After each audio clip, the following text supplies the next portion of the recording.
The Roblox asymmetrical horror game genre has risen in popularity over the past year, with new titles releasing left and right. It all started with Pillar Chase 2, which helped pioneer the genre, was later pushed even further into the spotlight by Forsaken.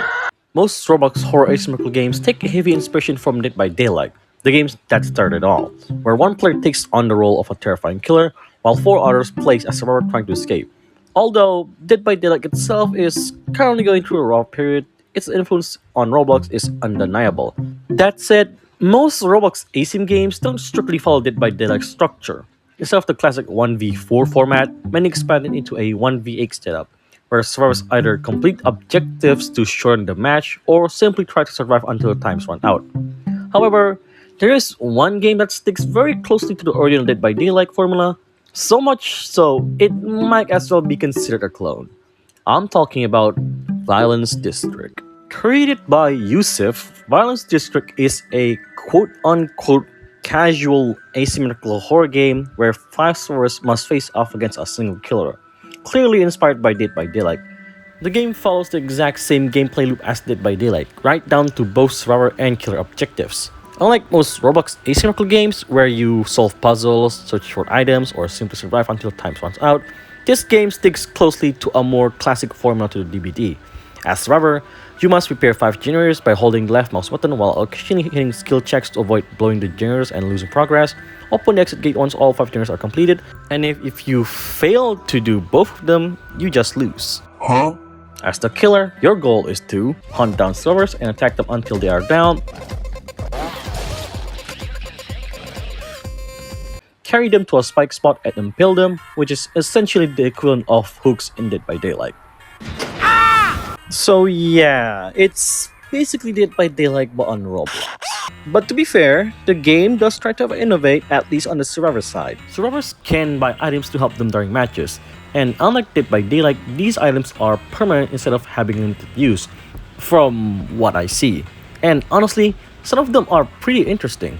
For example, there's a revolver that has a 60% chance to fire a bullet that stuns the killer, but a 40% chance to backfire and damage you instead.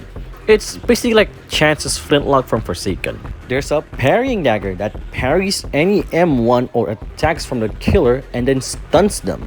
A motion scan that detects the killer's presence, alerting you with a beeping sound when they get close. And probably the most unique one, Shadow Clone. It's essentially the pre-recoil clone ability from Pillar Chase 2, but implemented into a Dead by Daylight style game. Now, those are cool on paper, but the core sort of gameplay still boils down to just Dead by Daylight.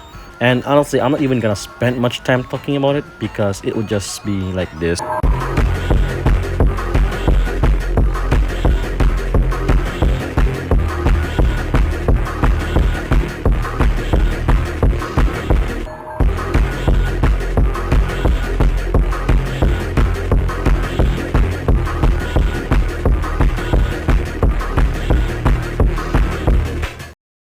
Before I make this video, I watched some Dead by Daylight contents from Demi and to just see if the gameplay is the same for this game.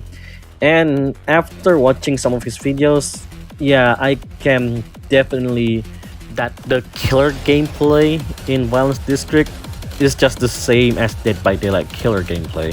Sure, you can play as 7 different killers, but honestly, only about 3 of them actually feel unique. The rest are pretty much copies of existing Dead by Daylight killers. The Slasher, also known as Jason Voorhees, the Star Killer. He has a shift ability taken straight from Friday the 13th the game, letting him move quickly while becoming invisible to ambush survivors. But in practice, he's basically the Ray from Dead by Daylight. The Stalker, you know who this is, plays almost exactly like his original DBD counterpart. The only twist is that after filling his stalk meter, he needs to land a grab to enter his empowered state. And once that happens, yeah, he just becomes Michael Myers from Dead by Daylight. The Killer, Jeff the Killer. His type power is basically just the Legion's ability from Dead by Daylight. Not much else to say. The Veil, she's pretty much the Huntress. Simple as that. Now, to give the game some credit, there are a few killers with actual original alias, which is the 3 I just mentioned. The mask, which is known as Jacket from Hotline Miami. He can switch between different masks, each giving him unique buffs. The Abyss Walker has a more Souls-like approach, featuring a heavy tech mechanic that can be dodged by ducking. The Hidden is basically what if we take Demogorgon and give it the ability to be invincible. So, is Violence District just a shameless Dead by Daylight clone? Not really. It definitely takes a heavy inspiration, like, there's no denying that. The core gameplay, the objectives, even some of the killers feel almost one to one copies of Dead by Daylight. But at the same time, it's not completely lazy either. The game does try to add its own twist, especially with the survival items and a few of the more original killers. Some of those ideas are actually pretty interesting and could make the game feel fresh, at least for a while. The problem is, those unique elements don't really change the core experience enough. At the end of the day, you're still fixing generators, opening gates, and running from the killers that feel very familiar. So, even with its innovations, it's hard to shake the feeling that you're just playing a Roblox version of Dead by Daylight. So, no, it's not a shameless clone. And lastly, should you play this game? Honestly, it depends on what you're looking for. If you enjoy the gameplay loop of Dead by Daylight, then yeah, I definitely recommend giving this game a try.